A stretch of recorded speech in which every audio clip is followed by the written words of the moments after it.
So now we have completed up to 4 lessons so far, important lessons. The last lesson that we have covered is the probability. There we had two parts. The first part is on basic probability and few theories. And the second part, students, we started our discussion on the so-called normal distribution, standard normal distribution. There we extensively discussed the notion that any distribution, any data set, you can put it into a nice standard normal distribution. But then again, students, don't forget the fact that not every set of data, let's say you have 30 pairs or 60 pairs of data, then you're trying to put it into a distribution.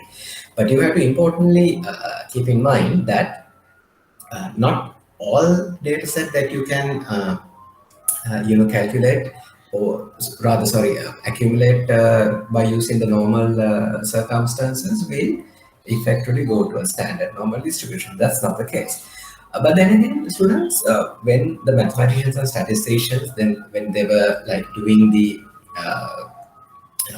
historical empirical studies, they have realized that higher the number of observations or longer the repetitions that you can do for your test, your data set will eventually tend to become into a standard normal distribution.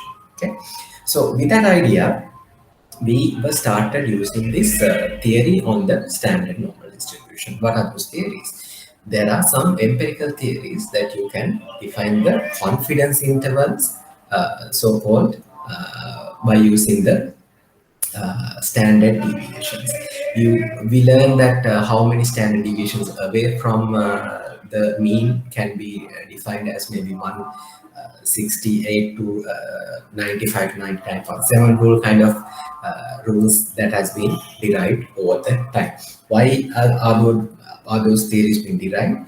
Purely for decision making purposes. For example, if you find a value, something like an average, you need to have a basic understanding as to what would be the range, what would be the sanity set, like around 68% of the data will be around from the mean to how kind of a range.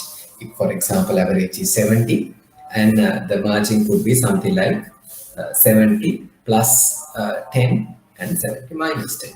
So you are comfortable, okay, the worst circumstances could be 60 to 80, whereas my average is 70. So the lesson that we are touching upon today, the lesson number 5, is an extension of what we have learned under the standard normal distribution. This is called the confidence interval estimations. Unfortunately, when you look at the past paper, students, there are no direct questions coming under this area. So despite the fact that we have the usual discussion on the past papers under this slide set, there are no precise question that I can bring up on. But then again, we'll have a couple of examples, class examples, and we will polish up our understanding as to how to calculate these confidence intervals using the standard normal distribution. So before, this is a very small lesson, I would say. We are not going to spend the entire 2 hours on this. Rather, once we're done, maybe after an hour time, we will jump in to the lesson number 6. So this is the place that we are earmarking our 50th percentile, or the 50% of the syllabus. With this lesson, we are completing the first 50%. So congratulations for being continuously engaging with the classes. So the next 50%, I would say, but if you really look into the weightage of the questions and your exam paper, so from theory perspective, also this completes to a 50-50 junction. From the exam question point of view, the latter 50% of the syllabus that we're going to cover will have more than 50% of your exam weightages. For example, there's an area on the application, the practical applications of the statistical theories and on the business mathematics. There, on that lesson itself, will come into maybe 3 to 4 different subject areas, like the portfolio theory, the treasury bill bond calculation. So if you look into the exam question per se, students, you may find direct 20-mark questions stemming from those areas. So the latter 50% is very important, and I would highlight the fact that the latter part is more or less the application of what we are building upon so far, collecting data, sampling, representing them, finding the representers on lesson number 3, like mean, median, and mode, and then identifying the probability. Not that everything will have a certainty or impossibility, but everything will have a probabilistic value, and then coming to the lesson where we are now. Okay, so that's a brief introduction where we are heading. And before we start the today's lesson, we will quickly touch upon the previous lesson, that is on the probability, but not the entirety. Merely we will catch up with the last part, the part number 2, where I really want to quickly polish up the knowledge on the application side of the standard normal distribution. Okay, so let me start from here.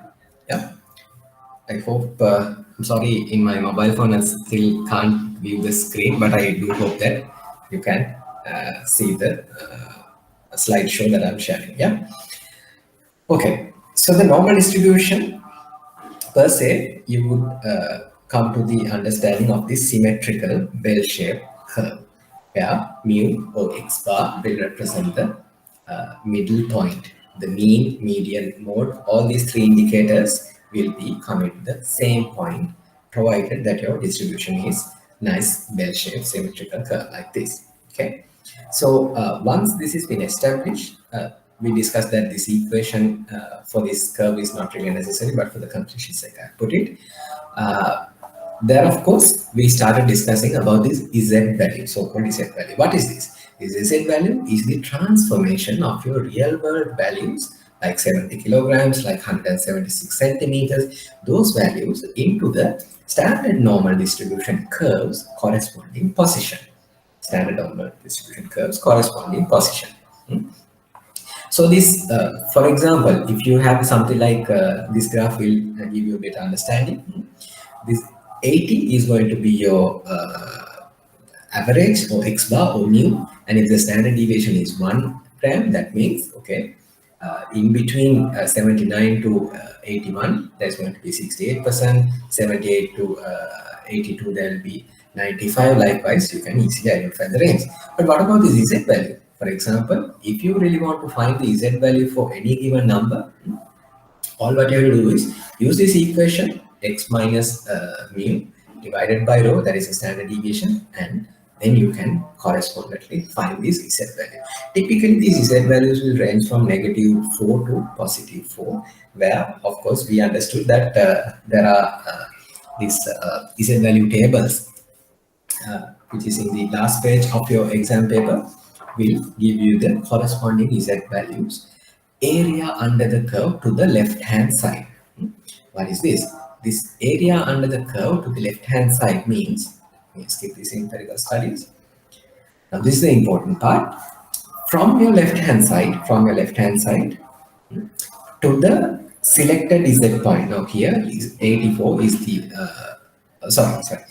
here this is the point for the Z value that you calculated, and that Z value in this example is 1.02. So then what you have to do, students, is that you the table that is given in your exam paper, the first table will be having the negative values, provided you have a negative Z score. And for the positive, there is this next page. You have to scroll to 1.0 and from the columns 0 to 1.02. Right. So this is how you locate that particular value, 0.8461. What do you mean by this value? Quick recap. This is the area under the curve from your left hand side to the precisely Z point. So this is highlighted blue shaded area is the 0.84. This is the particular Z value, rather the area. So for example, if somebody is asking, okay, what's the probability that you are going to get a value less than this Z value? The answer is 84%. 84%, 0.84, 84%, 84 divided by 100. So all these are giving the same idea. Yeah. So that is how you calculate the Z value and then the usage of these Z values.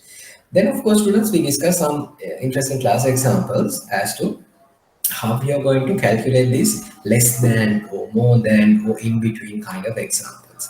Pretty easy. Quick recap. Less than values are pretty much easy. Why? It's always from the left hand side from your curve. Yeah.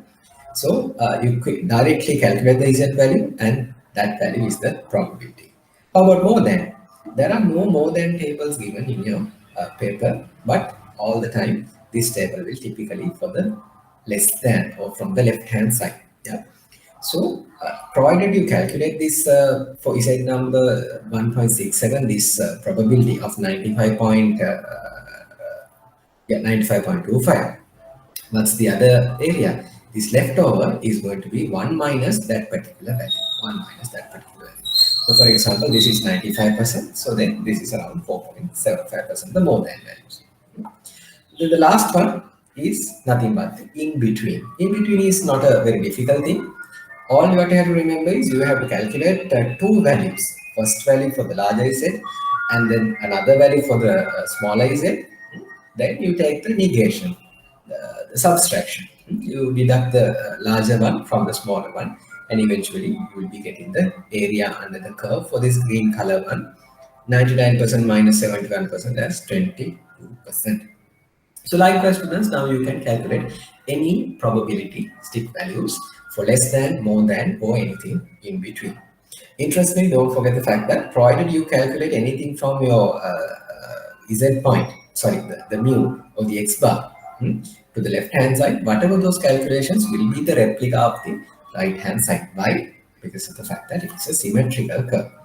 If you get now this is very important for the today's lesson. If you get any value for left hand side, that value's negative value will be the right hand side, or any value on the right hand side, negative value will be on the left hand side. Likewise, you can calculate anything by calculating only one side also.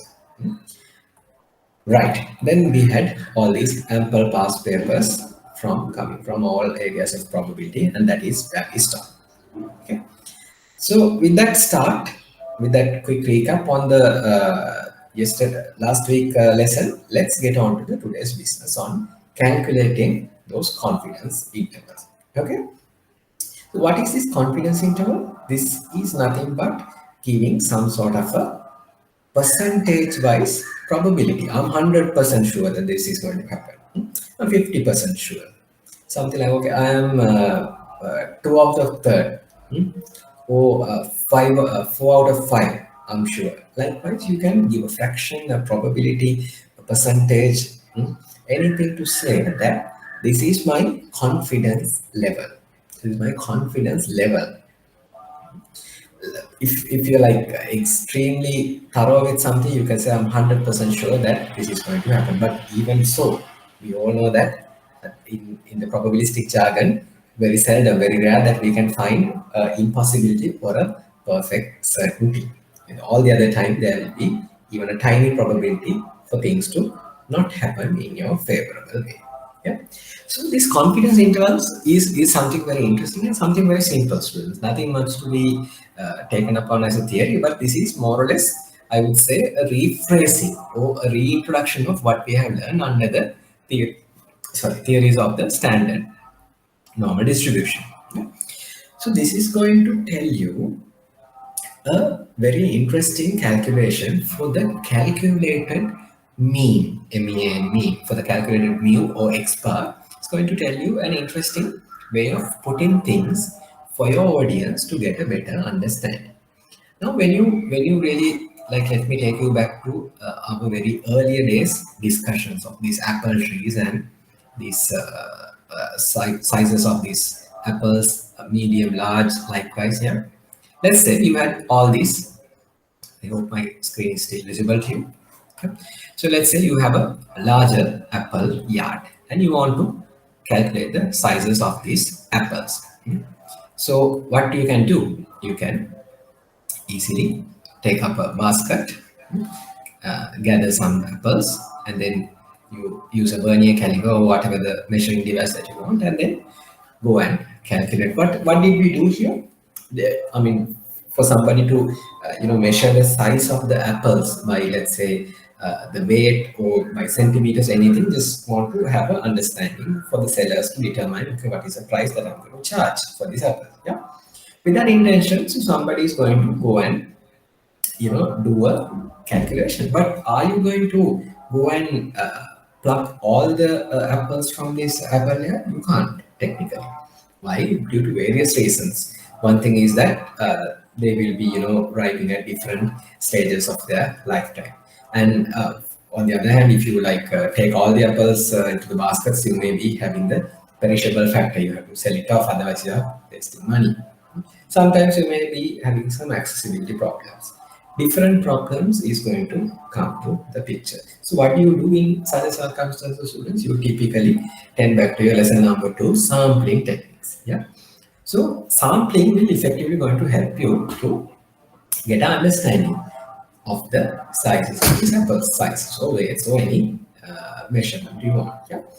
So what do? You take something like simple random sampling, stratified sampling, cluster sampling, anything that you think of is suitable, or maybe a mix of it, maybe some advanced mixes of different sampling techniques. You do a simple sample. Then only you have come to this assumption, okay, saying that, okay, one apple will be something like, let's say, the size I'm going to, let's say, we're going to measure it in grams, something like 180 grams. You came to this conclusion. What is this? This is your X bar or mu, average. You came to this particular conclusion without any issues. But are you really comfortable with this value? What about this average? Are you going to be very much okay with this value? You cannot be. Why? What is the fact? It's simply because of the fact that you did not take into account all the apples in the yard. We know that it is not practical, but since you couldn't do it, you are not very comfortable with these calculated values. What if you can give something like this? You can give a range saying that, okay, no, forget about the centimeters for the moment. Yeah? Let's say this 175 is that particular value in grams that I got. But if you can give a value, something like, okay, I know the apples that I just took into the measurement are not going to give me a perfect answer for the true mean. But what if I can tell the audience something like this? Okay, with 95% assurance that I can tell my true mean, true mean of these apples will be between a range of 160 to 180. What if I can do it? Now that will eventually give me some greater advanced, so it's sort of like an alternative to get away from this situation of this never-ending dilemma. Because if you are to go through this entire population, this problem will not be there. And since you can't touch upon the entire population, you will effectively have to stick to a sample. So that's why a lot of equations that we are learning, you have to typically go with this assumption that n minus 1, the sample, is every time that we are going to use. But what if you can do something like this? So this can allow you to escape from this problem of this sample versus population, and you can give a number with the confidence interval attached to it. You're not saying that I'm 100% sure. You're going to tell a bit of a lesser number, something like 95, 99, 99.7, 60%, any number. Now with this number, your range, this numbers that you're going to select, this 168 to 180, these numbers are going to marginally change. So that is exactly what we are going to learn under the business of confidence interval estimation. Okay. So let's now discuss what is a confidence interval. Confidence interval is nothing but a range of values.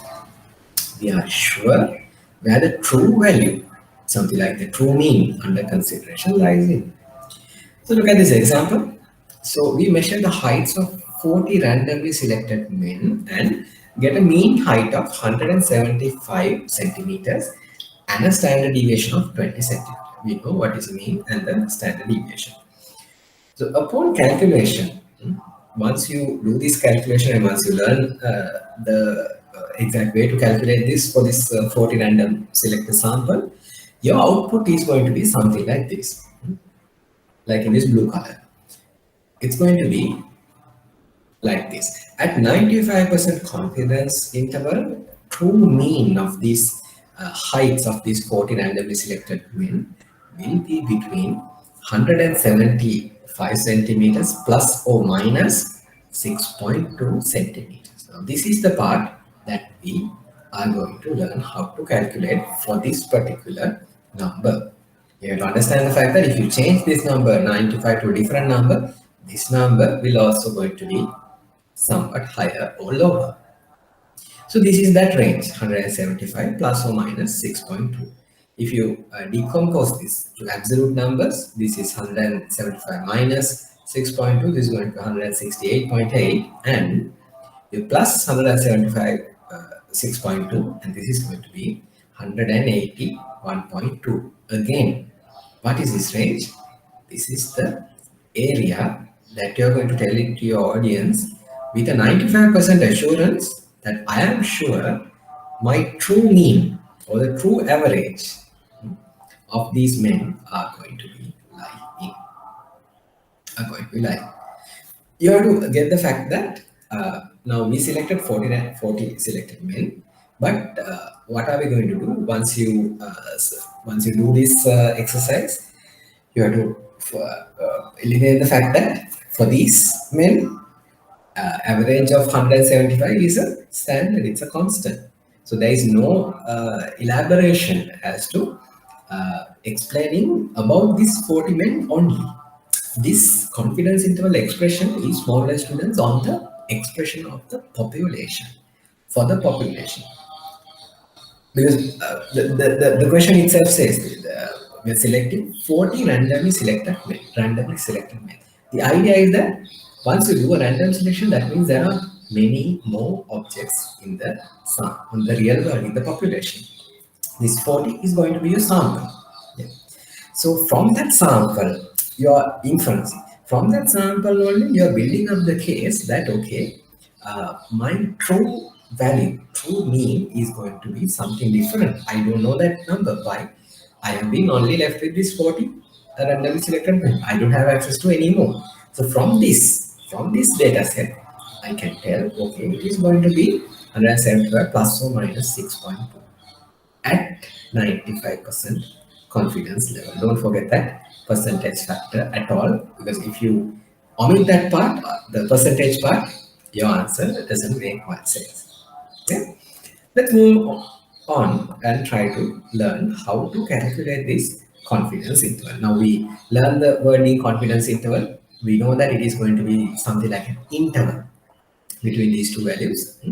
And then let's try to calculate let's try to learn how to calculate these confidence intervals. It's pretty easy. It's the only one equation that you have to remember for this entire lesson is this particular equation. Say, first bullet point, say we have a number of observations as capital N with a mean of x bar and a standard deviation of S. Second one, decide the confidence interval level and obtain the corresponding Z value. Now this is something that we learned previously. What is that? That is a Z value. But for 95% confidence interval, but now you will be naturally getting this doubt. Okay, we learned something like area to the left. Area to the left. This is there in the upcoming slides, but I want to quickly give you a bit of an element of doubt at this point. So does this mean something like this is 0.95 or 95%? That's not the case. That's not the case. Why?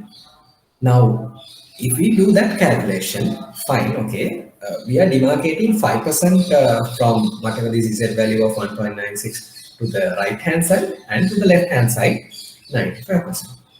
But students, we have to understand the fact that, okay, if you do that, that's not the symmetrical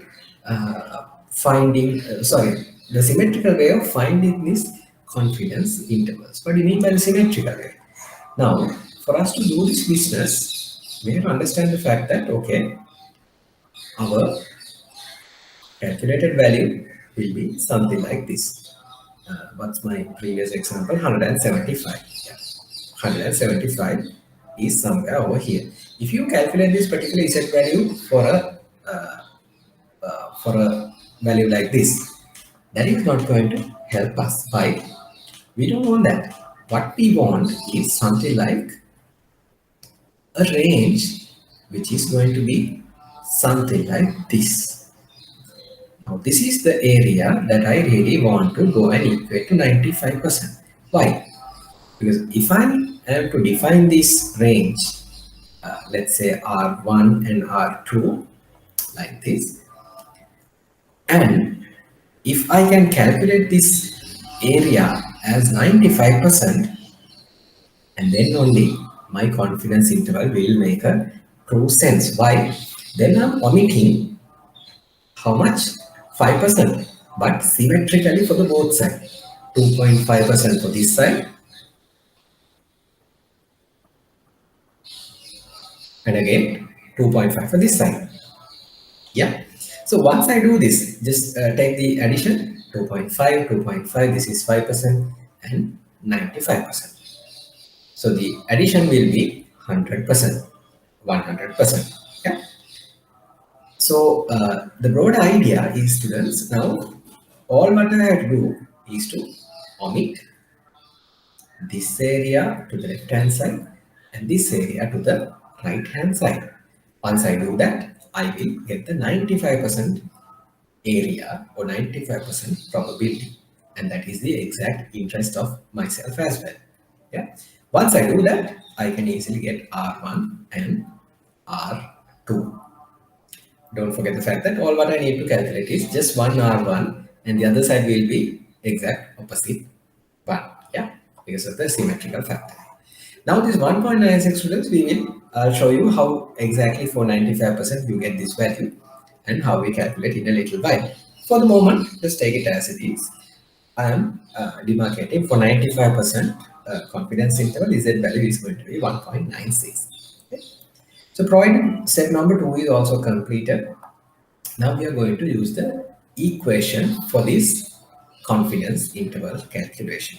The only part which is not being taken into account is this capital N so far. We are taking the root of n for this calculation right over here. See how we did the calculation? X bar is your average 175 plus or minus. This is being demarcated for both sides, plus area and minus area, and then Z is this particular value that we calculate into standard deviation divided by the square root of number of observations. Where this particular part, the plus or minus z into s divided by root n is also called as the margin of error. Margin of error. What's the broad idea behind this word? Is that what's the range, what's the error range that your true value is going to be? True value is going to be. Also, for the completion's sake, I just want to mention this factor. There's something called degree of freedom, DF, that we are not going to discuss extensively in this curriculum. This Z value is going to depend on the degree of freedom also. But for the calculations, but for the simplicity, the basic idea, we are not going to go and dig into such details. But just keep in mind of that factor as well. Degree of freedom is going to affect the Z value. Okay, but again, I'm highlighting that is not necessary for our level of discussions. Yeah, quick recap. N is the number of observations, X bar is your average, and S is the standard deviation. And if that is the case, for given X bar, we can calculate the margin plus or minus Z into S divided by N. The only strange factor is that Z, how did we came to this conclusion? For this particular percentage of confidence interval that you are going to define, there is going to be a Z value. So all what we are left with is to next calculate one particular Z value. So that exact example that I drew a moment ago will be something like this. So once I define this 95% interval, students, what do I have to do? I have to just omit 2.5 for the left hand side and 2.5 for the right hand side. So if that is the case, first, what am I calculating? I have to calculate the Z value corresponding to this particular point. Yeah. So what is this point? Is it 95? No. This is 95. This is 2.5. So it's going to be 97.5 probability demarcating point. Probability demarcating point. So this is going to be this green area, green shaded area is going to be 97.5. So what do I need to do now? I take the tables, I go to this area. Now there's no Z value. I'm going to calculate that Z value. So what do I have to do? I have to go and search among these numbers to go and find this value of what? 97.5%. So how do I will find it? It will be 0.9750 kind of a value. Once I'm going to scroll through, I will be getting a value close to 1.97, around 1.9. If I got 1.8, it is 0.96. No, that's not what I'm looking for, 0.97. In around 2.0 also I have 0.97 values. No, that is not what I'm looking for. Yeah. Once I take my finger from 1.901234, exactly at 1.96, exactly at 1.96. I hope once you have your graph in your hand, you can see it for yourself. I get this value 0.975. 0.975. So what is the broad idea? The broad idea is that for 97.5% probability, this Z value is going to be 1.96. Now we can for example, we can go and test the other side also. We know that it is symmetrical. We are pretty much sure, but just for the completion sake, to calculate this particular negative 1.96, what is it going to be? We have to find the area to the left hand side for this particular range, and that has to be equal to 2.5%, something like 0.0250 kind of a value. I will take my Z tables again. Now I have to go to the other side because it's the negative territory, to the left hand side from your mu. Yeah. So for the, I'm not going to do the finger searching again, but if I just quickly go and search negative 1.96 and what is the equivalent value, you may find that it is exactly 0.02500. 0.2500. That means, friends, at negative 1.96 Z, I can demarcate this area as the 2.5 percentile. 2.5 percentile of the 2.5% demarcation point. And once I do that, students, I'm very comfortable to say, okay, 95% of my data set is going to be in line with whatever the value that I'm going to find for this point, and exact negative value for this point, x1 and x2. That's how you go and find these two values. At a certain percentage. Now you will understand, okay, fine. If I change my confidence interval, what is going to happen? This entire thing is going to have a different set of numbers. Why? If I change my confidence to something like, let's say, 90%, then that means I have to take it up 5% from here and 5% from here. Then I will left it 90% in the middle. Yeah. So this is no longer 1.96. It will be some different values, Z1 and Z2. And then for those two values, there will be corresponding another X1 and X2 values. Yep. That's why if we change the confidence interval, that your confidence range is also going to be larger or smaller, larger or smaller. Right. So this funny graphic that I put it in the right hand side has a deeper meaning. Let me come to that. But first, let me go through the text. First point, confidence interval can be elaborated by standard normal distribution where Z value is the Z score. We know that. That's a Z score. For example, for Z is equal to 9 to 5%, the corresponding Z value is plus 1.96 and minus 1.96. So we can observe the range of negative 1.96 to positive 1.96. That includes the 95% percentile for all values. Right. But I really want to highlight this particular factor before we go there. What I really want to what I really want to express from this particular diagram is that what we calculated, what we just calculated will be something like this, sorry, something like this where I'm highlighting. This is the first X bar, and this is that range X bar plus some value, and this is X bar minus some value. To put up some real world examples, this is 175 and what was those values? 180, 82 and 168. Just put this without the fractions. This is what we just calculate for those 40 man sample. This is the middle point, and this is the left point, and this is the right point. Yeah.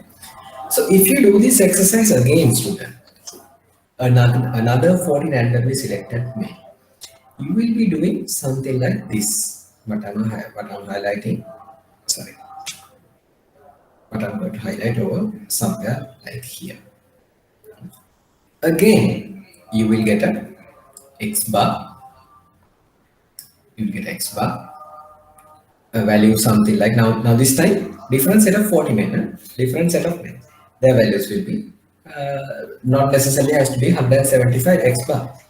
This X bar will be something like 182, and this range will be somewhat different now. This may be 192 and this may be something like 172. So once you do this exercise again and again and again, you will eventually get a series of values, X bars and a range, X bars and a range. So once you do this exercise for like, let's say 100 different odd times, still do you think that you can go and find the perfectly fitting range and the values? Still you cannot. Why? Simply because of the fact that you have not taken the entire elements into your sample. If you do it, we call it not the sample but the population. So the line, this straight line that I have drawn here, this straight line I'm highlighting with my highlighter, this straight line is going to be your true mean, the true mean that no one knows. No one knows. If this is the case, you can see, okay, the first case study is 175 plus or minus 168 to 182 at 95% confidence level. Now, what have we calculated? We are going to say, okay, the true mean will be in between this range. And is it in the range now?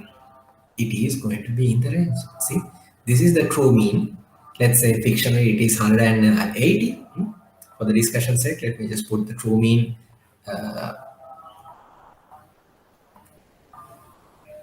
as 180 centimeters. Now, our case study is proven. With 95% confidence interval, once you put these numbers, of course, it is luckily in. Second one, perfect, fine. Third one, fine. Likewise. Now, what about this blue color highlighted one? Now, this is 180. This is 180. Unfortunately, for these, maybe let's say 20 or 30 or 50 different number of men that we have selected for this exercise has given us some weird results. Something like this is going to be something like 170. And my confidence interval is going to be something like this point. Is going to be something like 178. This is going to be 166, something like this.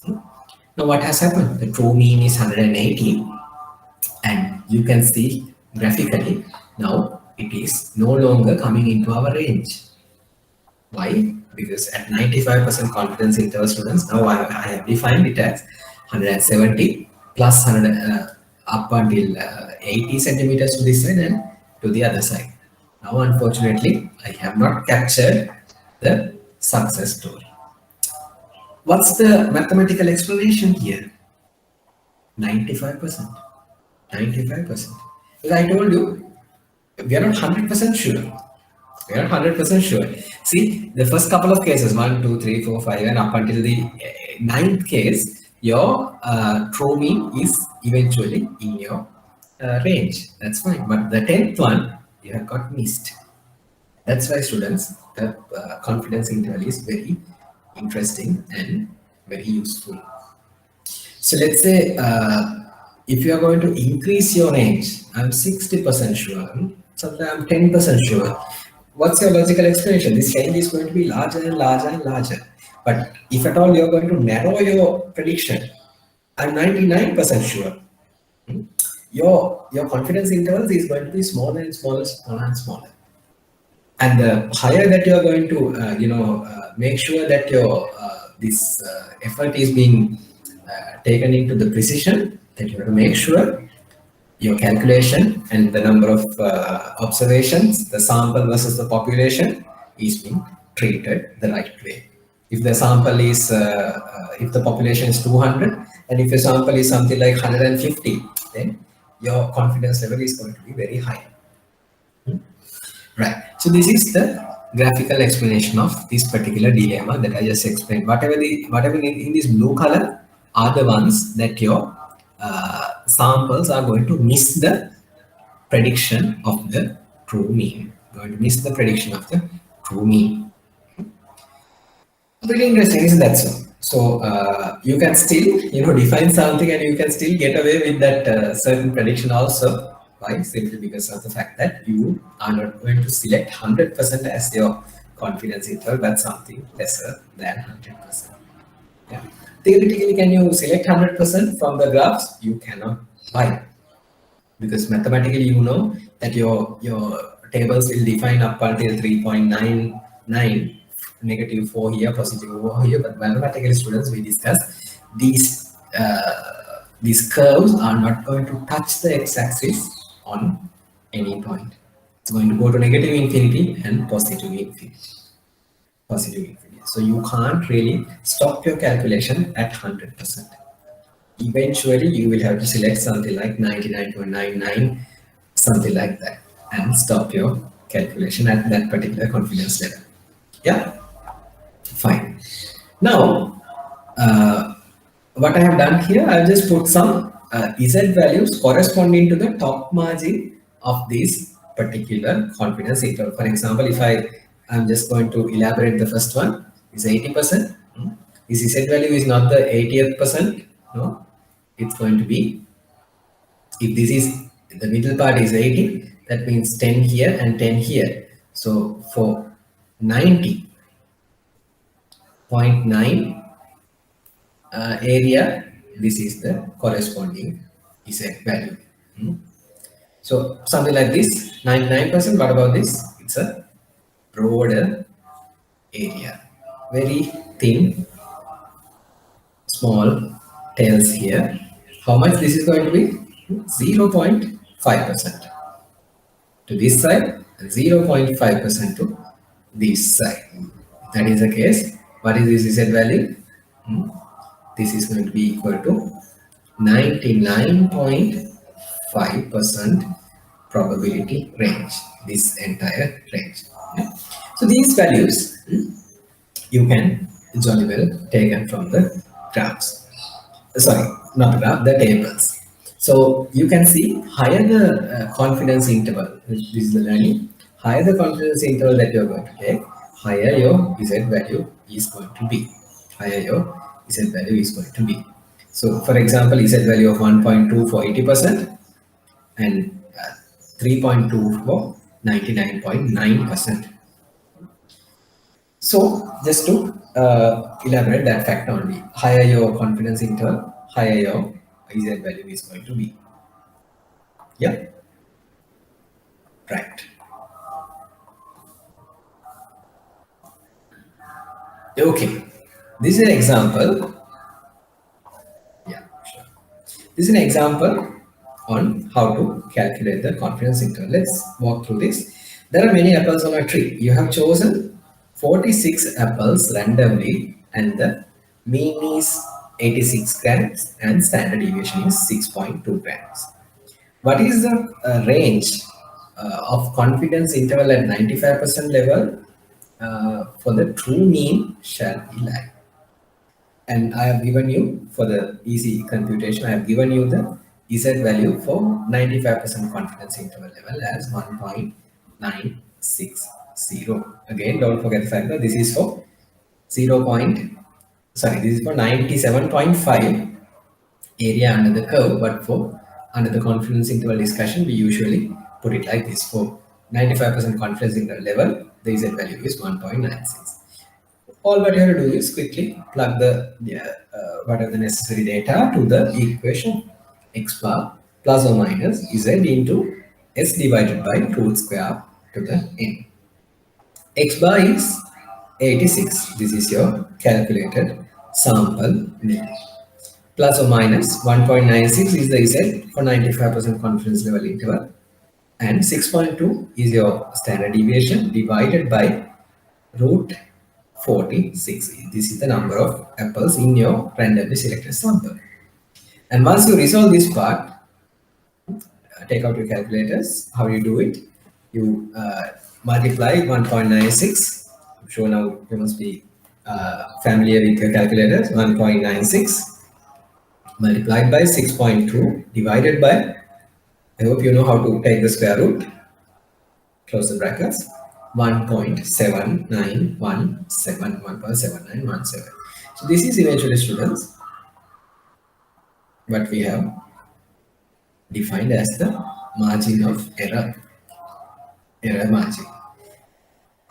If you put it in a line, this is 86, this is going to be 87.9, and again on the other side it is going to be 84.2, and at 95% confidence interval, I can say the true mean is going to lie in this particular range. Okay, 84.2 to 87.9. Yeah, I really want to stress upon this factor. Now, what about my sample size? Example, hope you can see. Instead of 46, now I have increased it to 4,600. If I just put 4,600, the only thing that is going to change here is nothing but this particular bottom root part. Sorry, this is a typo. This is 4,600. Yeah. Once I calculate it, now I will be getting my new range. This is going to be 86 plus or minus 0.19 grams. Now what has happened?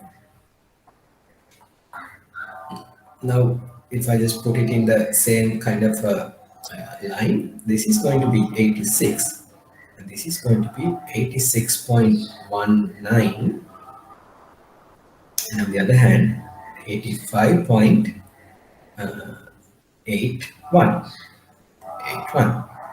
Now look at how thin the margin has become. I have not changed the confidence interval, it's same at 95%, but now look at this range, 87 point something, 84 point something. Previously it was 84 and 80. I would say 88 because it is 87.9. Yeah. 88 to 84 versus 85 to 86. What has happened? The higher the number of items in your sample, your range or the what are the confidence interval that you're going to predict is going to come narrow and narrow and narrow and narrow. Why? Simply because of the fact that your n is a bigger number now compared to the smaller numbers. If n is a smaller number, it is going to be somewhat larger variation. That's why you really don't know. By taking only 20 elements into the account, you can't say the true mean. But if you take 20,000 or 200,000, your prediction is going to be very much accurate. And just for education purpose, I just put this graph for your understanding. What we just discussed. 46 is the class example we just did. Yeah? 46 is the sample size. For 46, 1.79. What is this 1.79? This is that particular part, 1.79. So 1.79 is the range that you got. So this is your baseline. This is your baseline. Now see, I increase it to 4,600. What has happened? My range is going to be narrow. What if am I going to reduce the numbers to 26? Wider range. 6 small elements, 6 number of elements, even wider. So this is the learning. If you have more elements in your sample, we obviously know that your sample is going to be eventually go and get overlap with the population. But if your sample is smaller and smaller, your prediction is not going to be very strong. Yeah, that's the learning over here. Okay. We know that there are no exam questions particularly to be discussed here. So I just put a random class example. So we'll spend good time here and we'll recap all the lessons we completed so far and try to get the answer here. It's a raw set of data calculated as 10, 12, 11, 17, 20. It's a raw set of numbers. What we have to do at 95% confidence interval for this mean value for the following data set, calculate the true means range, and easy sake for 95% I have given confidence interval as 1.96, the value as same as before. How do we calculate? First you have to calculate how many number of elements, and then you have to calculate the mean. Because this is the equation that we are going to use. This is the equation. So we will have to cultivate one by one. This Z is the only element that is given in the question as 1.96 that we know. And this, what about this N? Is it something difficult to calculate? No. 1, 2, 3, 4. I think N is going to be something like 20. Yeah? So N is also visible, Z is given, fine, happy. S and X bar are the ones that are missing. So X bar, you can calculate easily. How do you do it? You add up all these values one by one and divide by 20. So X can be calculated also. What about the standard deviation? I hope you can remember your equations. Xi minus X bar to the square to the root. Yeah, hope you can recall that part as well. I don't really want to spend time with the individual calculations, so I just put the calculation by using the Excel. Yeah, we'll discuss one by one. So these are the elements. N20 can be calculated. X bar you can calculate by taking the summation divided by 20, and standard deviation X minus X bar to the square. And importantly, don't forget the fact that this is a sample, so always it is going to be n minus 1, not n, not 20. Don't forget that fact. So this is the Excel based calculation, just sharing the answer with you. For these individual elements, I got the n as 20. The summation divided by 20, I can get the average also. 14.9. Standard deviation, I've used the I08 Excel based calculation equals STD for sample, I'm getting as 3.40, 3.40. And Z, we can even calculate by using Excel, but using the question. And for all these ingredients are being now taken into consideration, I can calculate x bar plus or minus x bar plus or minus this particular equation is z into s divided by root of n.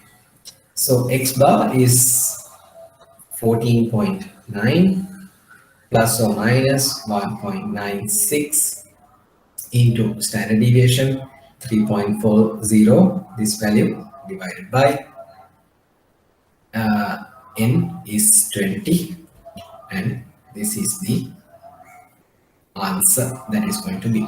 So if you simplify this particular part, you will get something like 1.49 as your range or the margin of error. So for this raw data set, you can conclude your discussion by saying your true mean is going to be 14.9 plus or minus 1.49 at 95% confidence interval. Most importantly, don't forget the last part, at the confidence level interval, at 95% confidence interval. Yep. So this is even how you can do it for raw set of data. Still, you can do the same exercise. Yep. So that brings to the end of the lesson. Quick recap. I reiterate the fact that I cannot really find a direct exam questions asking for a confidence interval, but there are many applications in your normal papers where once you get the yogurt cup example, the machine rods. So all these things are going to test the confidence interval theory, but not directly asking for the confidence interval wording we use, but in different ways. You're going to say, I'm going to limit my higher wastage to 2.5%. Eventually, you're using the confidence interval technique. But don't forget the fact that the only difference between a usual from the left or to the right, this is a middle calculation. What do you mean by middle? The symmetricalness is being used to calculate the confidence intervals. Excuse me. Sorry. The symmetricalness is being used to calculate the confidence intervals, and never forget the fact that whenever you are calculating a confidence interval, both sides, the left hand side and the right hand side, has to equally eliminate two tails. Equally eliminate two tails, and then only you can calculate the confidence interval by using the area under the curve, usual standard normal distribution theory. Yeah. So before we move on to the next lesson, I would like to stop the class for a while, and if at all you have any questions to clarify, I am available.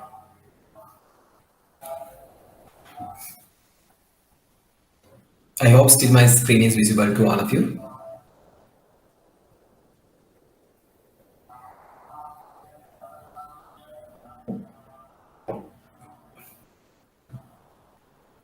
It's quite strange.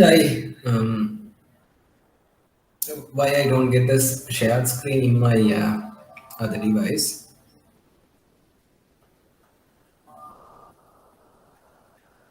That's okay. Okay, it's pretty straightforward, isn't that? So the broader theory is nothing but using the practical application of the standard normal curve.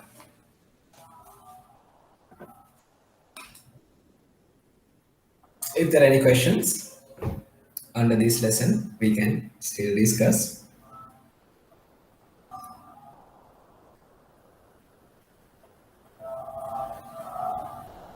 Okay, so assuming that it is clear, and we can move into the next lesson. But importantly, don't forget the fact that despite that this has never been tested in the recent past, doesn't really give you a guarantee that it will never be tested.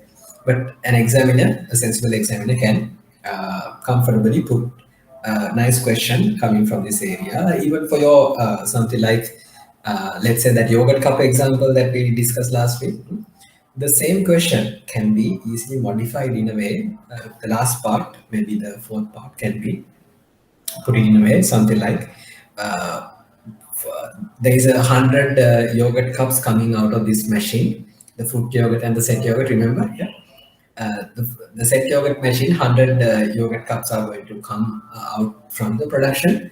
And now, forgetting the fact that 82 grams is the true average, with the confidence interval of 95%, can you calculate where the true average of these yogurt cups are going to be? Yeah. So likewise, you can easily calculate the confidence interval. Yeah. Yeah, there's a question. First example, why don't you use 46 minus 1, and second one used 20 minus 1. Let me quickly go there.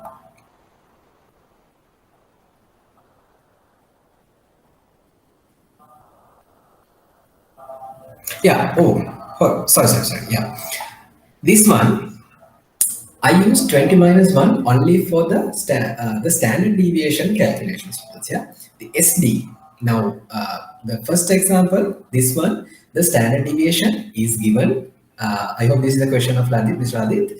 6.2 grams. Now, this part is being calculated by using these 46 apples. Now, if somebody is calculating this 46, this one, this 46, if somebody is calculating this 6.2, you have to take the xi minus x bar to the square, and then take 46 minus 1 and take the root for this 6.2 to come.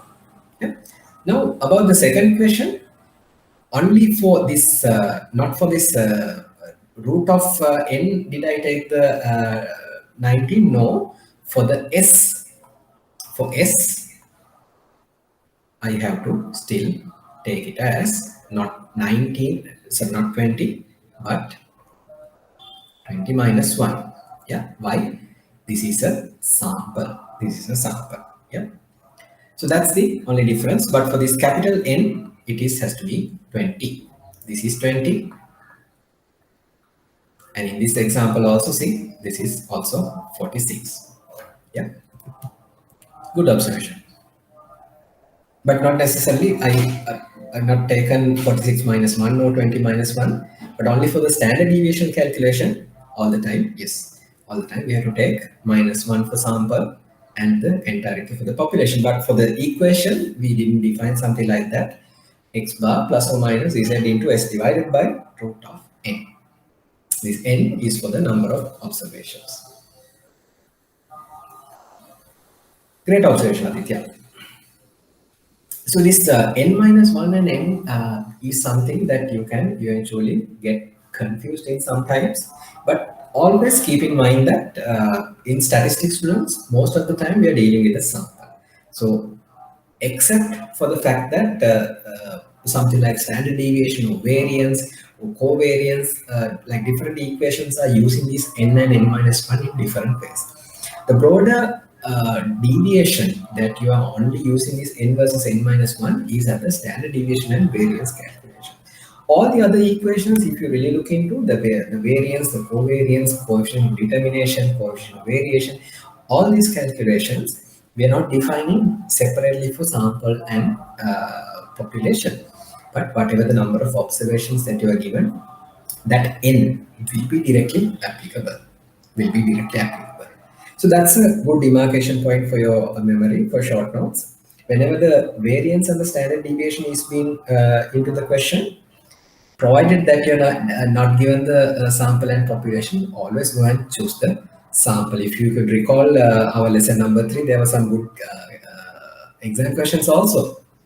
That temperature example in candy, 30 days, we have to take 30 minus 1 as 29 because it's a sample. This 30 is not the entire population, it's pretty clear.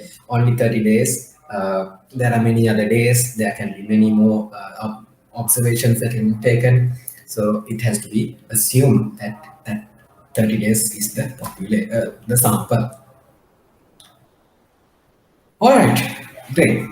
So, during the time, still, if you have any doubts, just use the chat and drop a message so I can clear it out at the last part. And with that, we are jumping into the second lesson for the day, that is the lesson number 6, linear regression analysis and forecasting. Linear regression analysis and forecasting. Okay.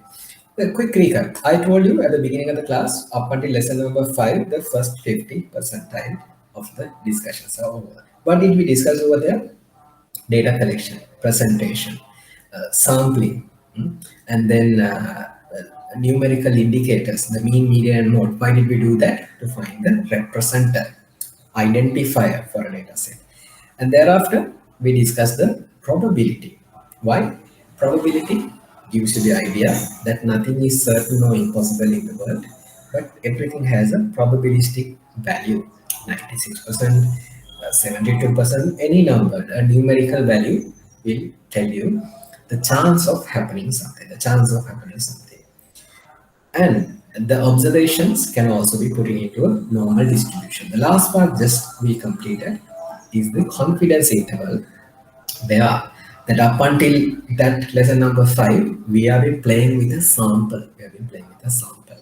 So for that sample, once you collected a data set, you have to give a conclusion and stop your analysis saying that I collected a sample, 40 people, 20 number of observations, 50 number of observations, but from that observation, with that calculated average, I'm going to conclude my study at 95%, at 97%, at 99% assurance level that my true value is going to be in between this range.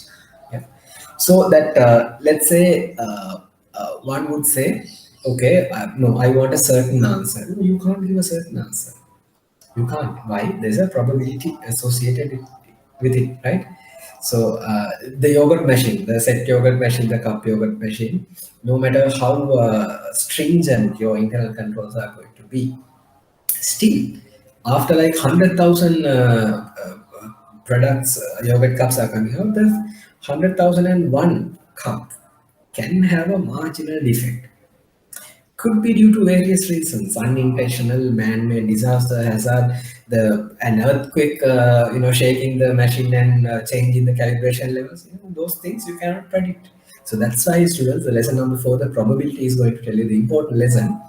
Uh, you can't conclude a statistical analysis with a precise answer. Yep. So for anything, any test, even for a PCR test, the rapid antigen test that we are frequently discussing these days, you may see that you may get a positive result or a negative result, but typically from statistics point of view, it is always good to repeat that test also. Why? Because of the fact that there is a false negative and false positive identification. Why? We discussed that we use probability to calculate from the used sample, because you are not going to take the particular cellular portions from your nose or from your mouth. You're not going to get the entire thing, right? You're going to get a small sample. From that collected sample, you have to determine, okay, if this is the sample, so what is the probability that the entire body of the human being that I collected this sample is going to get a positive or negative result? So there has to be some indicator, some X or T or P kind of an indicator, even for a PCR test, to demarcate if it exceeds this particular level. If it does not exceed this particular level, what is my outcome is going to be? Is it going to be like the let's say the weight of the whatever the items that you're going to collect with these small rods? Can you collect the same weight from the person that you're going to collect? No. If you collect a PCR sample from a small child to an elder person, those weight are going to be significantly different. Maybe 0.1 gram to 0.7 gram, kind of different weights, different ages, lifestyles. So the test that you all are discussing about these positives and negatives, still it associates with a probabilistic based elimination. That's why we have to repeat that test to get a better understanding. But can one say you do the first PCR test and you're negative, and the second one also negative? But now, can you be happy saying that, okay, I'm fine, I'm not having any COVID symptom, but still, I would say those two tests still could have a false negative identification. That means you're truly positive, but your test results are negative. That's why, up until that particular point, up until lesson number five, students, we really want to understand how to express ourselves from statistical point of view. From lesson number five only, we are stopping it at a certain point, saying, okay, this is it. This is the best that we can do, and we can't really find a best solution, an optimum solution, a perfect solution. No, under statistics and mathematics students, there is no such perfect solution. That's why we call it the very first lesson that we discuss about these continuous numbers and discrete numbers, if you could recall. Yeah, nothing in the world of real numbers are discrete. All are continuous. Even those apples, even those centimeters that you are going to measure, will not have a perfect number. The person's height 175 centimeters, is that it? No, 175.1, 107.19. If your measuring device is even stronger, even stranger, you can go up until 7 decimals, 8 decimals, to millimeters, micrometers, nanometers, picometers. You can go up to whatever the number of decimal points that versus another value. So that's why in statistics and mathematics you can't really go and pitch a real number. You always cut yourself at a certain confidence level. That's the last point that we discuss up until lesson number five. Yeah. From this lesson, from lesson number six onwards, we are going to put ourselves into practice. Practice. So now we know the limitations of the presentation of statistics and how to stop our analysis at a certain point. The linear regression lesson is going to teach you, okay, now we know that for a given data set, seldom or rarely you can find a perfect relationship. But even for an imperfect relationships, still we have to make decisions. Yeah? Still we have to make decisions. How do we do it? This is the first part. I would say one of the methods that we use in statistics, the linear regression, and important part, forecasting. Forecasting. I started the statistics discussion saying that one of the main targets of our learning is to not only to limit our understanding into theories and put up an answer, but use the understanding to forecast the next number. Forecast the next number. Why is it important? Is it going to rain tomorrow? What's going to happen to the John Keel share price tomorrow? What's going to happen to the interest rate cycle or the yield curve for tomorrow's values? It's going to go up or down. Those are very important business and finance and commerce decisions that every time is going to impact our day-to-day lives. So that's why we are going to start our lesson for imperfect relationships. Also, we still have to find the best fit line, and from that line, you have to forecast the next values. Forecast the next values. Yeah? This is the line of study. First, we will study what the regression analysis is all about, and then there is this nice simple method called the simple linear regression method. This is one of the methods. Importantly, not, there are multiple methods to calculate the regression, but this is one of the easiest and easily explainable methods under our curriculum. Simple linear regression, and then we will understanding what sort of different statistical relationships that we can bring upon from the regression. And then ordinary least squares method is going to be one of the methods for simple linear regressions to how to calculate it. And thereafter we will learn, okay, not that only simple linear regressions will describe the world's problems, but there will be multiple linear regressions where there are more than one factor is going to impact to your determining factor. Your determining factor is going to be impacted with multiple factors. A good example will be simple linear regression. We are going to find the age of the vehicle and the price of the vehicle. In multiple linear regressions, we are not going to limit our price of the vehicle from the age, the brand, the usage, the owner's profile, the area of Colombo, whether it's Colombo or suburbs. Likewise, different factors can take an impact on the price of the vehicle, not only the age of the vehicle. Yeah. So simple linear regression is trying to build up a simple relationship between one factor and the second factor. Whereas multiple linear regressions will try to find multiple relationships and put them in an equation to make decisions. Lastly, we will discuss about this coefficient of determination (COD), common for both multiple and simple, and we will wind up our discussion. Yeah. That is a plan, and let me take up a start for the regression. What is regression? Regression is a statistical method used in finance, investing, medicine, anything that attempts to determine the strength and the character of the relationship between the variable. This is the important part to highlight. The strength and character of the relationship between two variables, the strength and the character. The broad idea, first part is whether it's going to have a positive relationship or a negative relationship. That's a character. Second part is the strength, whether it's a strong or a weak or a somewhat moderate. Now you will be quickly thinking of something that we have learned previously: the positive relationships, the negative relationships under the variability. Exactly, this is the same continuation as what we are learning under this lesson as the regression analysis. But then again, this is where we are quantifying things and we are trying to mathematically identify relationships. Under regression, there are two types that we are touching upon. We discussed this: simple and multiple.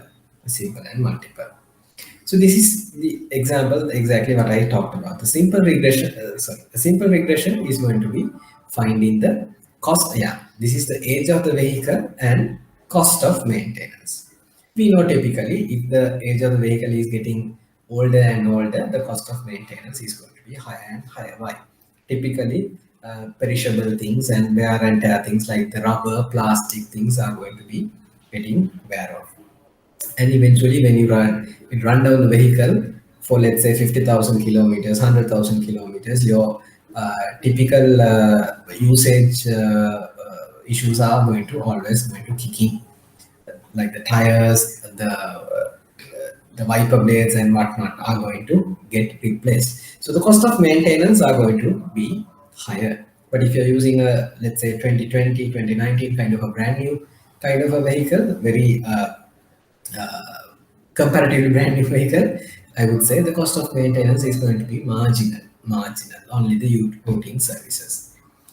This is where the multiple regression is going to kick in.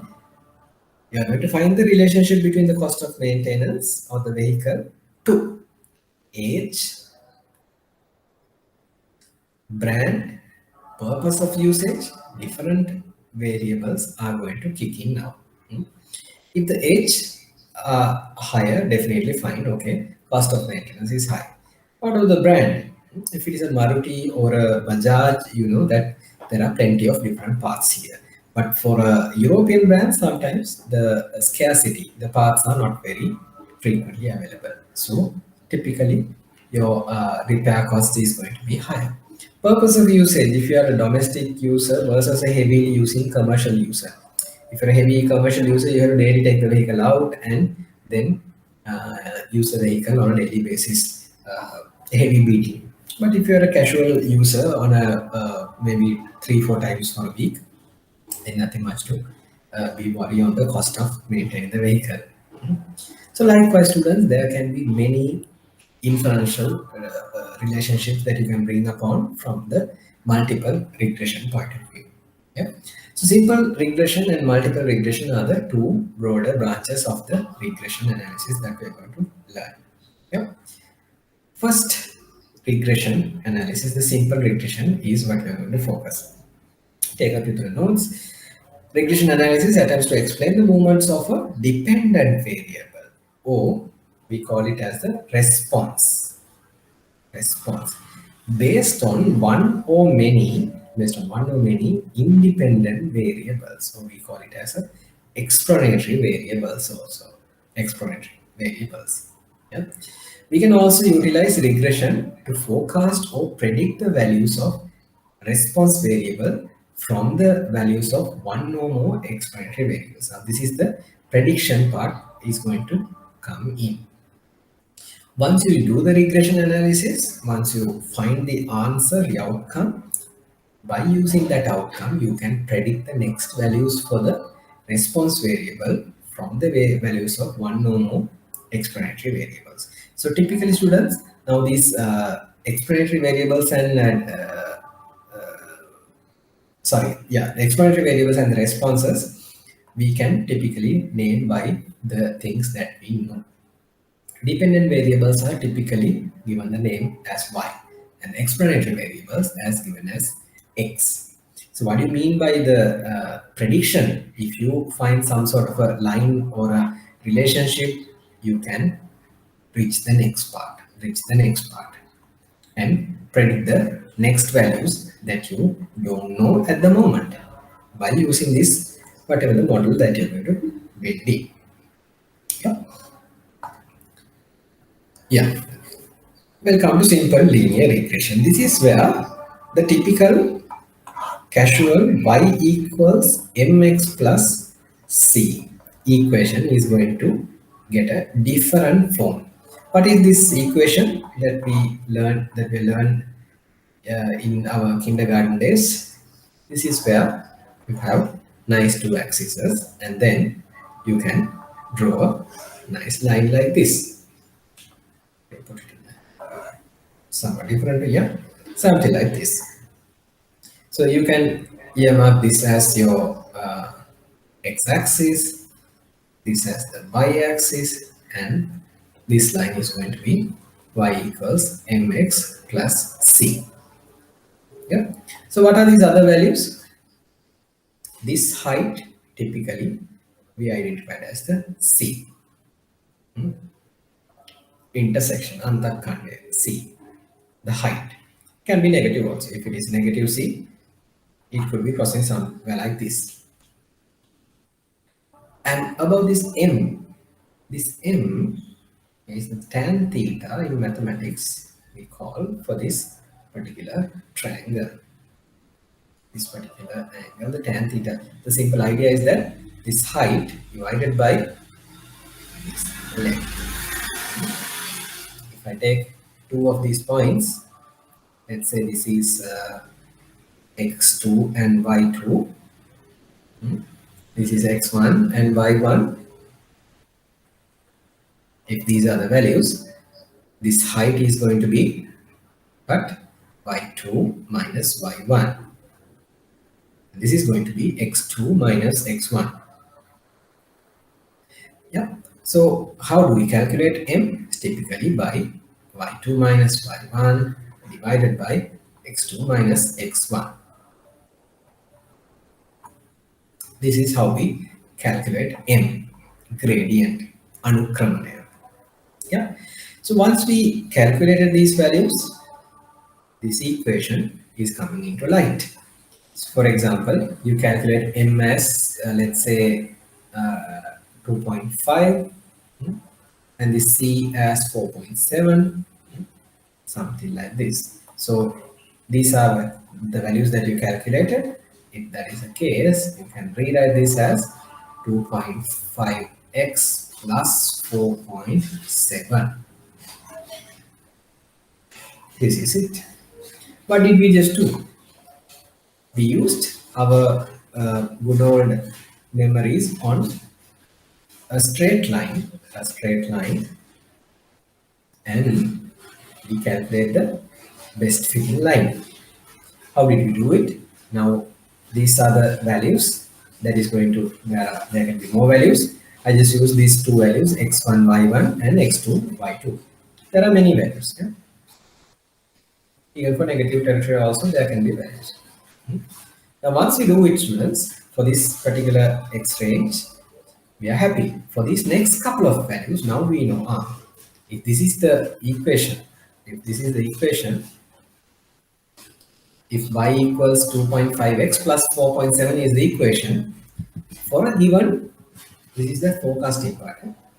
For a given x value, let's say x samanai 20.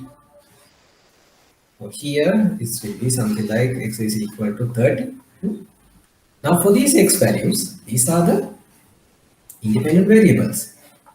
We are not sure what is going to be our y values. We are not sure what our y values are going to be. But we can calculate, isn't that so? How can we do it? Simply use this equation. For the first one, y is equal to 2.5 into 20 plus 4.7. Yeah, it's going to be 54.7. The second one, y is going to be 2.5 into 30 plus 4.7. Yeah, 79.7. What did we just calculate? These are the values of these unknown y values right over here. Y, that's the first one, 54.7. This is 54.7 is enough. And the other one also for completion's sake, 79.7. What did we do? For unknown territory, for our calculation students, these green dots are the ones that we need. Green dots are the ones that we need. Up until this point, we are okay. This is our range. This is our range that we know. Range that we know. For this range, by using the simple mathematics, we defined this particular equation. Assuming that this relationship is going to hold for the left hand side and for the right hand side, we can jolly well calculate the unknown territory values also. So for given x value, given x equals 20, x equals 30, we can use this equation. We just replace the x value and we can calculate the corresponding y value. Yeah. So this is our good old mathematics. This is what we used to do. Now, under the simple linear regression, students, this is exactly what we are going to do, but in a much more different way. The problem lies here. If it is a nice line, a straight line like what I just explained, where all your values are going to exactly take into the line itself, then of course, students, we don't have any problem. We have no problem. But the real world problems are somewhat interesting and somewhat different. What's the problem? This nice linear relationship is not going to be visible in all the cases. It's not going to be visible in all the cases. Why? In real world, if you take independent variables and dependent variables, and if you try to do this exercise, seldom you will find a perfect relationship like this. The relationship can be impacted from multiple different issues. If you can comfortably define something like y equals mx plus c, perfect, fine. But if you calculate two variables x and y and try to do this calculation, you will not get a perfect straight line at all. So that's the whole birthplace of the regression. Regression is trying to find the relationship between one independent variable and a dependent variable, and with the imperfect situation, with an imperfect situation. When we are not sure of the imperfectness, this particular strange epsilon or the error term is used to define whatever the residual. What do you mean the residual? This implies the absence of an exact relationship between x and y. You could recall in our previous y equals mx plus c, we didn't have something like this. We don't need it if at all. Why? Everything lies with a simple straight line. Nice straight line. Don't forget the fact that I always repeat this fact. This is not the only relationship in real world, right? The linear, something like quadratic, something like exponential, logarithmic. There can be many relationships, but for the explanation's sake, I'm just taking one easy, simple linear regression. sorry, simple linear lines. But don't forget the fact that in real world mathematics, there are different relationships also. Yeah. So for this any relationship, I'm just replacing this any relationship with this straight line for the explanatory purposes.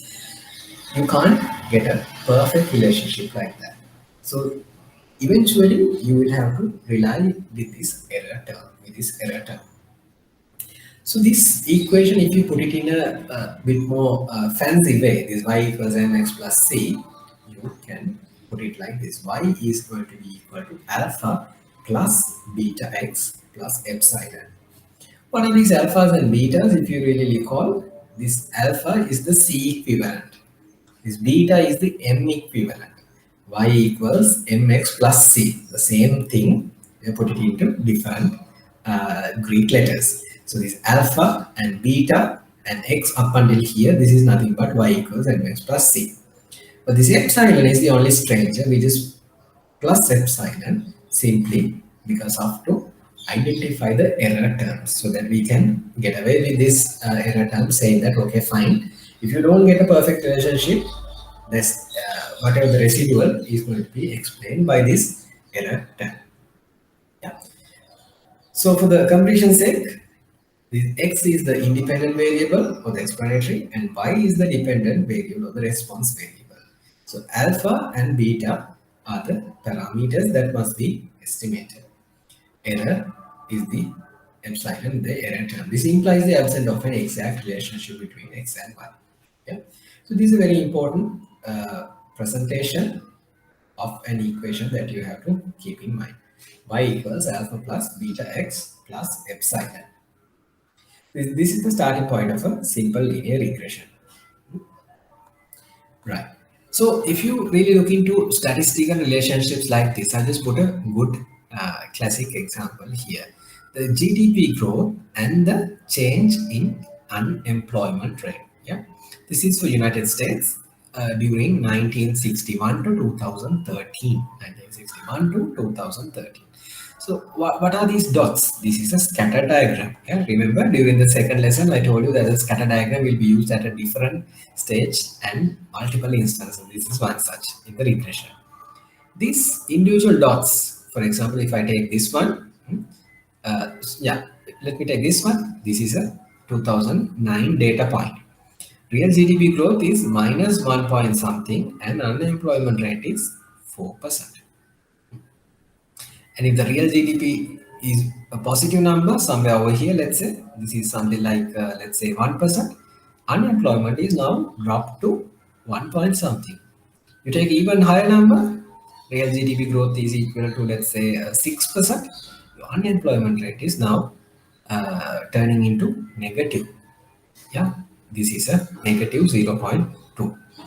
So likewise, students, this graph, if you like really try to explain yourself, what are we seeing here? This is a marginal negative relationship that you can visible, isn't that so? If you put up a line like this, you will see, okay, fine, most of the observations are very much close to this line.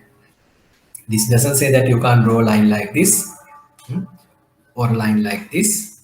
It doesn't say, but this is a Excel based best fitting line that the software has came up with the relationship like this. Y is equal to negative 1 point, sorry, negative 0.37 something x plus positive 1.22 something with the defined r square something that we will learn in a little moment. Okay, so this is a classic example of a statistical relationship between two variables. What are these? Real GDP growth and unemployment. So broadly, we can identify either positive or negative relationship between two variables. We plot them in a scatter simple XY graph. These are some typical classic examples. There is a positive relationship between the height and the weight. When the person's height is increasing, that weight typically tends to increase. Typically tends to increase. That's why we have the BMI index also, body mass index. Second one, negative relationship between the interest rates and share prices. What is that? Typically in economics, we discuss that if interest rates are becoming lower and lower, share prices tend to be higher. Why?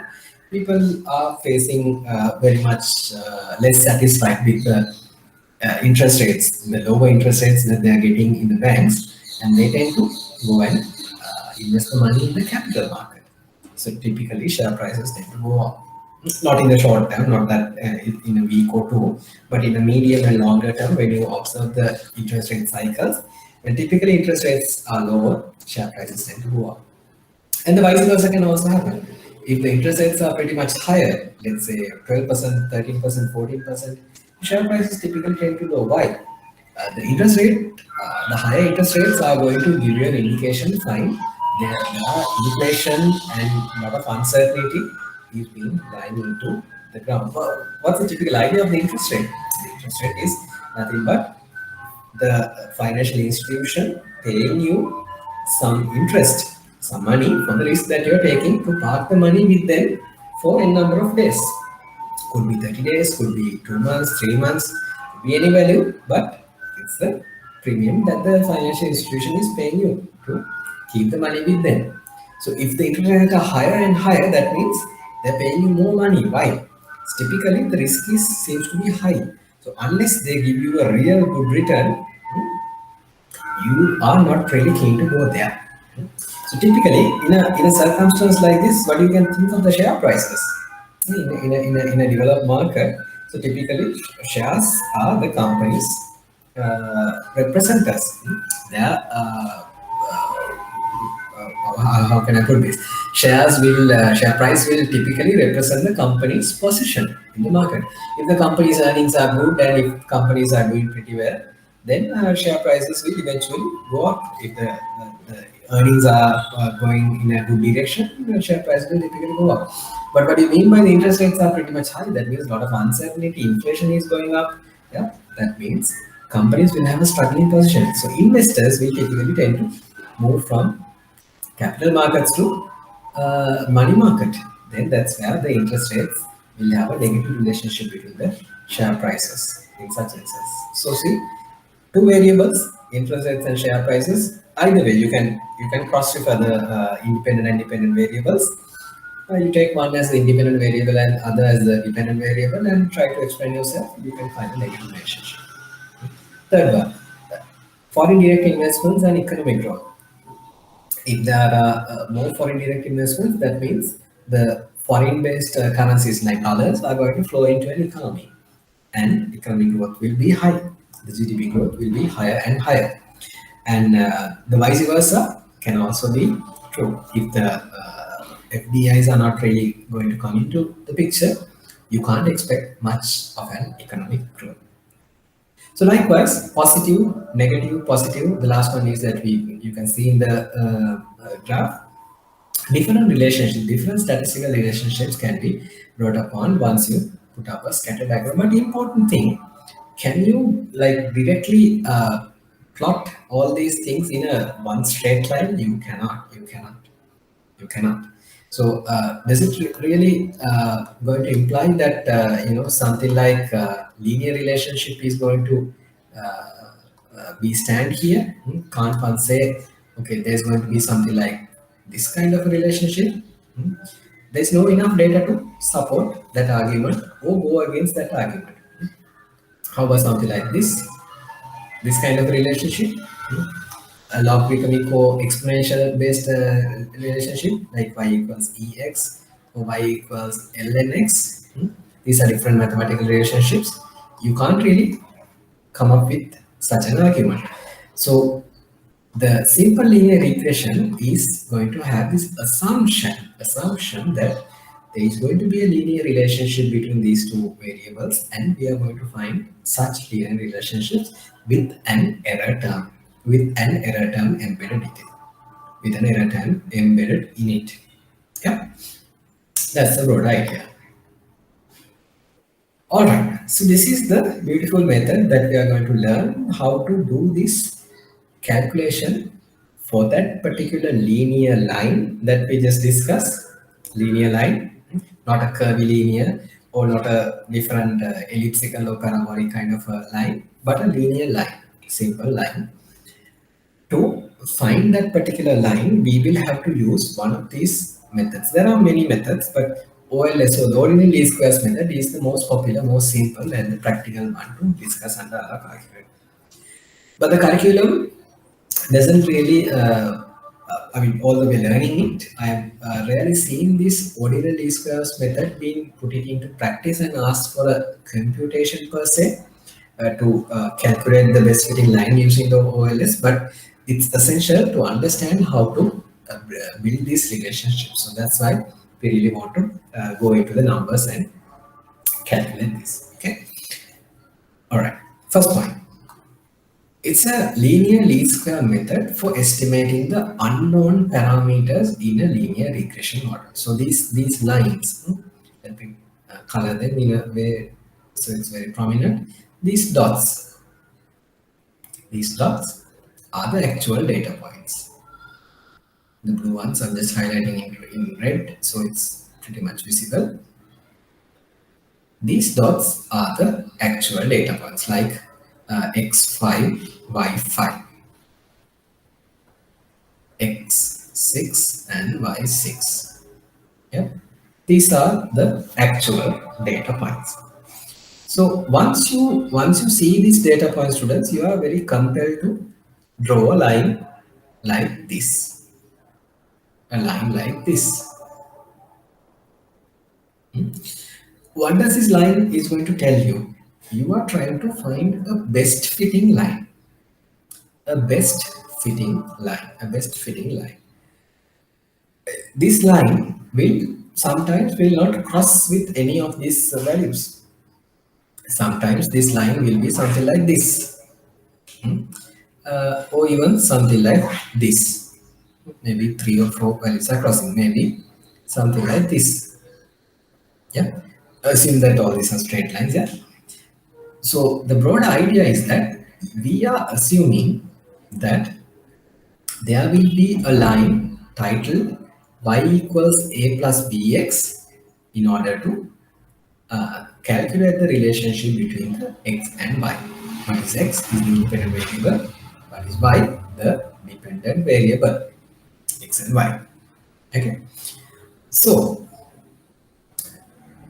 we broadly discussed that y equals alpha plus beta x plus error term is the definition that we are going to discuss here. So for the argument's sake, let's say this particular line is going to take the shape of y equals alpha plus beta x. If that is the case, if that is the case, we have to find this particular line in order to get these particular values of alpha and beta. But hold on, now with the error term hanging, can we go and define a particular line? We can't. What do you mean by error term hanging? If this is y equals alpha plus beta x, and if there are some kind of a missing value, we can't define this equation. Why? This value is going to be added to alpha and it is going to be something like a different alpha plus epsilon plus beta x. So this is not our target. If we are to do this, no, we have to forget about the epsilon for a moment and define a best fitting line first.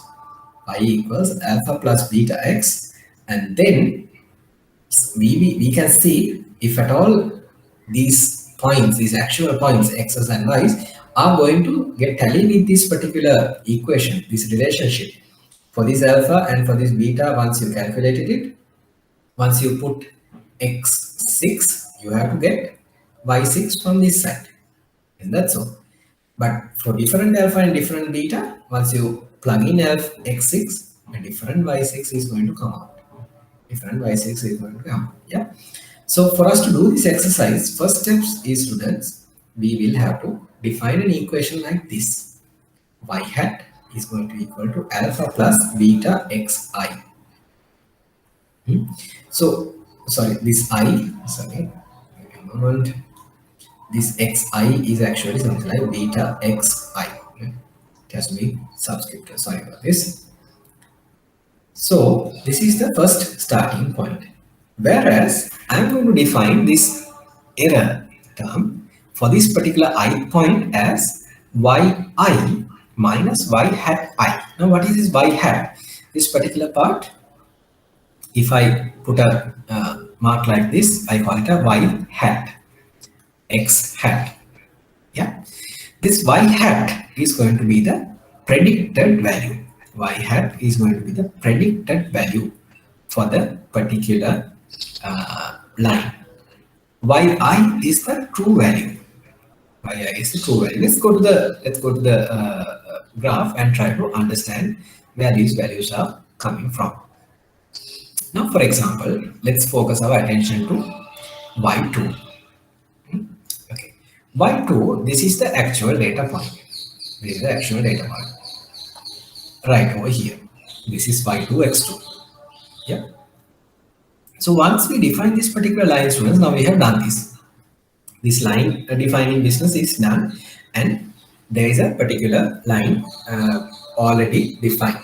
What is that? That hat sign line is being defined so far. Excuse me. So for this particular line, now we know that for this particular y value, there's a corresponding x value also. x2, y2 is the simple form that we represent. So once you use this particular equation, y hat is equal to alpha plus beta x hat. Once you put this x2 value over here, there will be a y value coming out. Y value coming out. For that value, we call the y2 hat value. Y, why, right? Why is because of the fact that we use the correct x value, true x value, and from this notional equation for the y hat, there's no hat here. For this y hat, we calculated this particular value. The broad idea is not a very different one to think. For this true y value, if we use the equation, we have to get this particular y2 hat value. Yeah. So this is the true value. This is the corresponding fictional value by using this equation. For y1 also, this is the true value.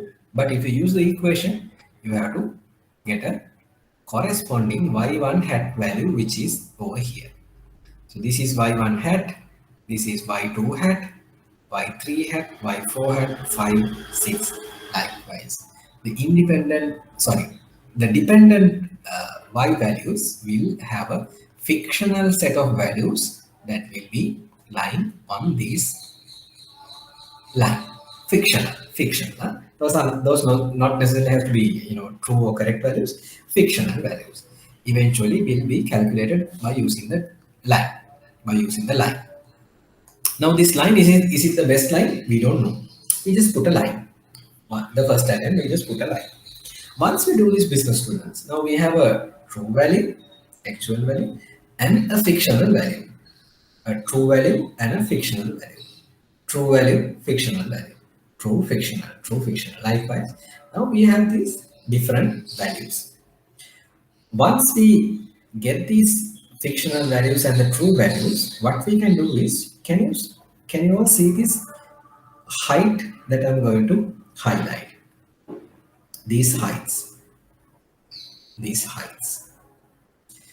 smaller heights, these smaller heights are the error terms.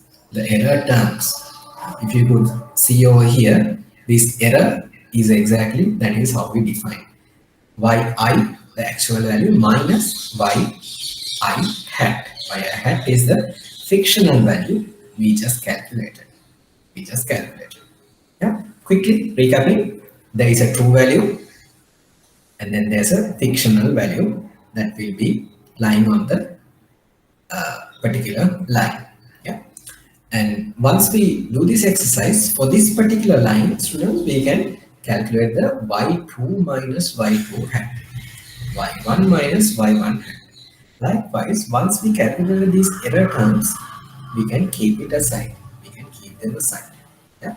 So there will be some sort of a positive, positive, positive, positive, different small numbers.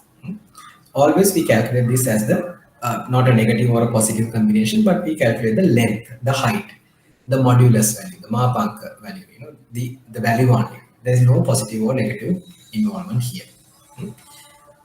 Now what are we going to do? Under the ordinary least squares method, students, the next step is that we accumulate all these individual differences, the errors, the differences. See, sigma I equals 1 to simple n. I equals 1 to simple n. yi minus yi hat. This is the exact one. Yi minus yi hat. Number 2 example, y2 minus y2 hat. Number 3 example, y3 minus y3 hat. We take the differences, we square them, and then we take the summation. Take the summation. Now, even if you take the negative value, still, once you do the squaring, the negative, positive, what you call this mean deviation problem will not be there. Why? Eventually, we are taking the square value. Once we do this exercise, we stop it over here. We stop it over here. This is it. So quickly recapping, we define a line, and then we know the actual values, and then we calculate the fictional y values. There's no x value calculation here. The y values are the dependent variable only. The fictional y values we calculated, and then we take the negations, square them, and we calculated one particular value. Yeah. Let's give a numerical value. So for this first exercise, let's say 52.6 is the answer that we got. Now are we happy? Not really. We're not really happy. Simply because of the fact that now if we stop it over here, the entire effort that we took to define this thing doesn't make any sense. Why? Can you all remember once I started this initial argument, I drew a line. I just drew a line. Yeah. Once I drew the line, what is going to happen is that effectively this particular line may be the best line, or there can be multiple different lines also. What if I drew a line something like this? See, now a couple of more points are also crossing, and then if I do the calculation again, there will be some different heights like this, unlike the previous ones. Sorry, if I be precise, there's a small one like this, one like this, one like this. Then there will be another set of calculations. Isn't that so? If I do the calculation again and get a number for something like, let's say 40, for a number, something like 40, what is this going to tell you? Okay, I find the I found the exact differences between the fictional and the actual values. The first line gave me a total of errors to 52.6, and the second line it gave me a better outcome, 40. What does this say? The second line is a better line compared to the first line. Isn't that so? Why? These errors are minimum compared to the first one. And now I'm going to be happy with the second line and forget about this red line, first line that I drew. It is the entire this thing. Forget about this first line, and I'm going to stick to the second line that I just drew. Second line that I just drew. What if I draw another line? Third line like this. Then I do this calculation again. Again, I do the calculation and I find this answer. This the first one is 56, second one is 40, and the third one I find something like 156. Of course, it's no way near. nowhere near. So likewise, students, the OLS is all about doing some sort of a manual best fitting line, and again doing this exercise to minimize the particular errors. It seems to be a very time consuming and a tedious task, but there are advanced computer models nowadays. Once you do the what you call these actual plottings, the computer itself will do a best fitting line. The best classical example is Microsoft Excel. There are multiple methods used in this regression. Excel using one of these methods, and once you utilize any of these methods, a best fitting linear relationship line can be drawn by just a button click. This is the technical part. This is rather how you do it using the mathematical manual way. You do the best fitting line the way that you can understand. You just eyeball it, you just guess it and do the line. And then calculate the individual y minus y hat values, take the squares, take the summation, and observe the value. Do a different line, do the another error term summation, see the total. If that total is less than this total, that means the second line is a better line compared to the first line. Likewise, you do this multiple times, and then eventually your line will be the best fitting linear line. Best fitting linear line. So for a computer, the computer can go from one negative end to the positive infinity end, different lines, different alphas and different betas, and then calculate the minimum point and draw the line and define the x and y nicely in a case like this. In a case like this, see different individual points of this scatter diagram is being taken into consideration, and this, how do you think that this graph is being drawn? By the use of this particular line. Yep. So the broad idea of the OLS, ordinary least squares method, is nothing but you have the independent values and then the dependent values. For the actual values, you keep it as it is. You draw best fitting line. For that best fitting line, you do some inferences, approximations, assumptions that your hat values are going to get lied upon, and then those differences you take the squares and try to sum it up and keep that value aside. Take another line, do the same exercise, sum it up and compare those two, and then you can find whether the first line or the second line is going to be a better line compared to the previous line. Yep. So the broad idea is different and not different than any scientific method that we are following. You take the sum of squared error, SSC, we call it SSC. This is nothing but the from I to n epsilon 1, epsilon I rather, sorry. What are these epsilon? These are the errors here. This is going to be yi minus y hat to the square. You take this value. This is the value that you that we just discussed, something like 56 to 40 to 156. The broad idea is that this regression line, which was drawn across a scatter diagram with the minimum SSC, is going to be the best fitting line. So this is the line that is going to define the linear relationship between these two variables in the best way. For example, let's say this line is going to give you something like y equals the formation y equals alpha plus beta x plus, this is the formation that we define. These errors are the ones that we just calculated. So this way, let's say, I'm just putting some numbers for completion's sake. This is 20 plus 30x. This is going to be something like y is equal to 100 plus 32x. Going to be something like 23 plus 31x. Eventually, we are going to select this line as the best fitting line and conclude our study. So these two are not going to be best fitting line. Why? There is an optimum line compared to these two. But this of course doesn't say that this is the best fitting line. There, if you can find something like, let's say, there's another SSC value for 20. Is going to be 20 plus 29x. Then of course You're going to forget this one also and go and stick with this one. So the OLS is a never-ending exercise. Rather, if you do it in a manual way, that's why we use the computer-based methodology to do, calculate the best fitting line for us.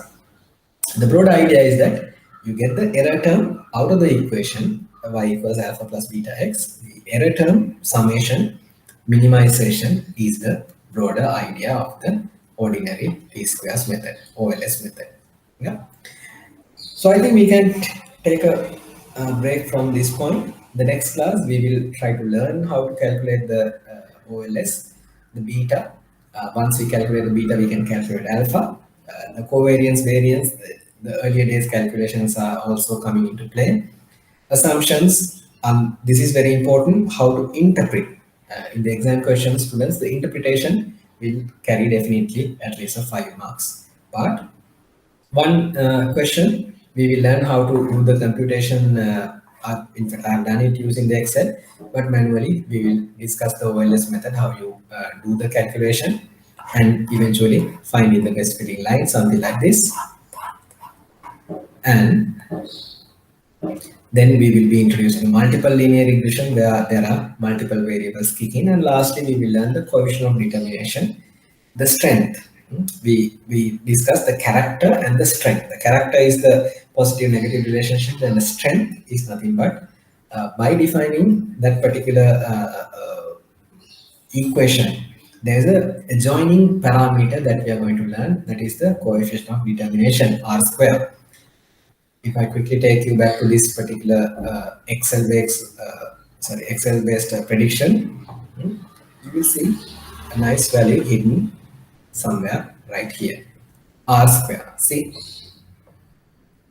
right over here, 0.641. Yep. So for this regression based prediction, students, there is r square also being defined adjoiningly. So the broad idea of this r square is nothing but defining the strength. How this equation that you have defined is going to be a goodness of fit, because the OLS always says that this is the optimum line, but that line may not be a best fitting line. Why? There may be different relationship, maybe a curvy linear relationship, maybe a parabolic relationship, we don't know. But if you are limiting our relationship to a simple x and y, 2D based line, linear relationship, straight line relationship, for that relationship, we can define the strength, the goodness of it also. So that's the last part that we are going to discuss, one calculation. And then there are plenty of exam questions we can utilize the next day and finish it off. Okay, so that's a part, that's a plan for the next week. And if at all there are any questions on the lesson number 6, which we just started, I am at your disposal. Can we use y equals a plus bx instead of the y equation? Yes. I would say, Sham, yes, no harm at all. But sometimes in mathematics and statistics, there are certain norms and certain, how do I put it? For example, in probability for the population for the entire set for in Venn diagram, we usually put the epsilon. So likewise in regression, usually we don't use a plus b or m plus c, but alpha and beta and epsilon are the signs that are used in the explanation. But no harm at all. You can use a and b x at any of the calculation. But for explanation purposes, just bear with me. Alpha, beta, epsilon are the alpha is the what do you call the C equivalent value, or the antakhanda, the intercept. Beta is the gradient, and E epsilon is the error term. But no harm, any mathematics base. Even if you put something like T equals P plus QX, that's fine. T and X are the dependent and independent variables. You do the definition, and then no one can say anything for that. Okay, then anything on the first lesson on the confidence interval estimation?